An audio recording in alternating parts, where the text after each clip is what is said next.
duas coisas que vou carregar no coração para sempre.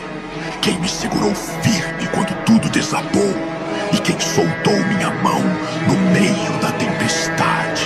A primeira me fez mais forte. A segunda me ensinou a não depender de ninguém. Você é uma pessoa de verdade, então fica foda.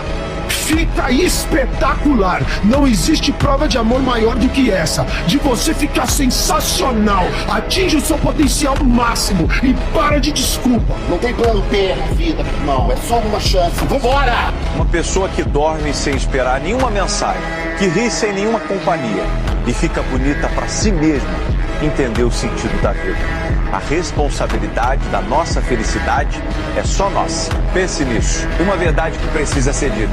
Tem muita gente incrível se achando ruim por causa de gente ruim que se acha incrível.